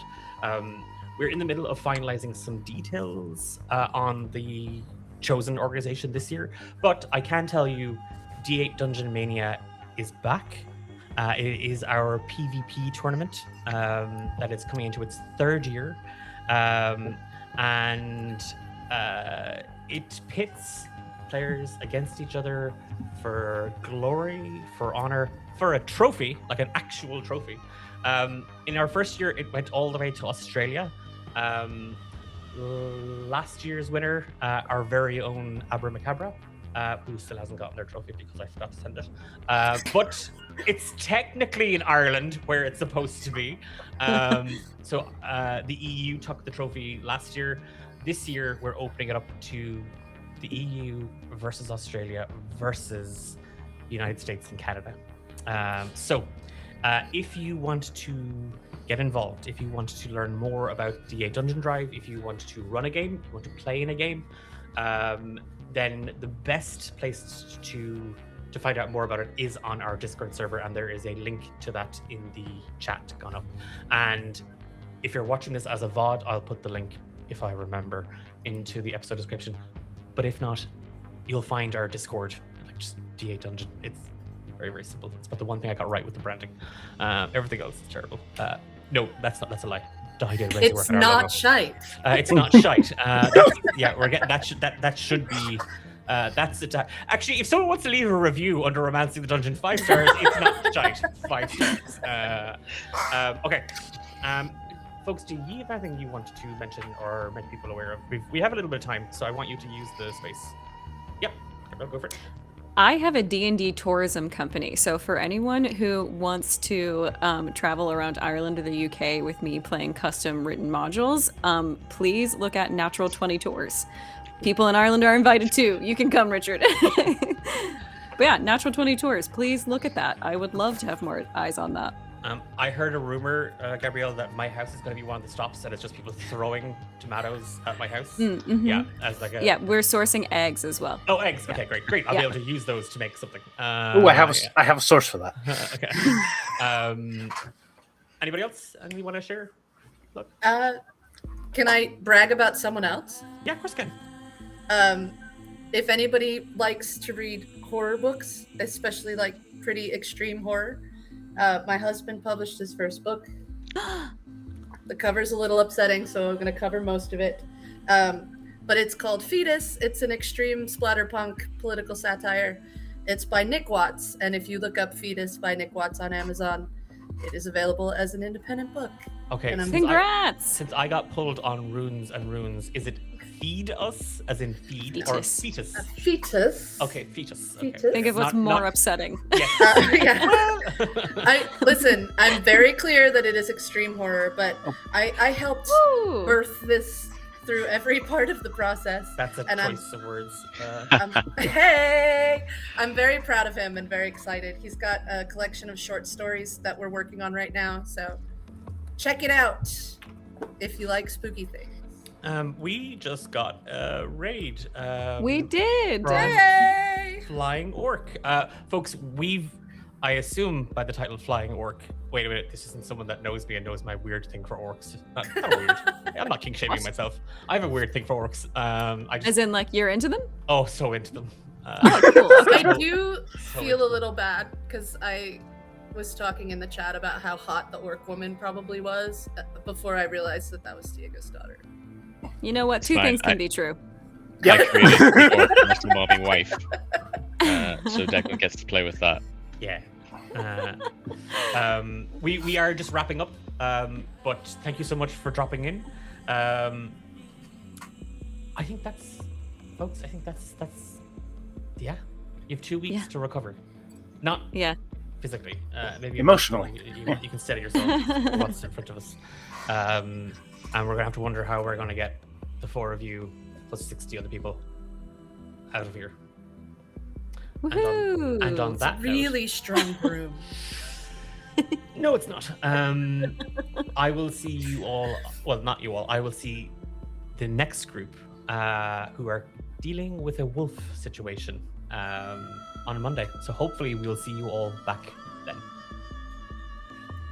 Goodbye.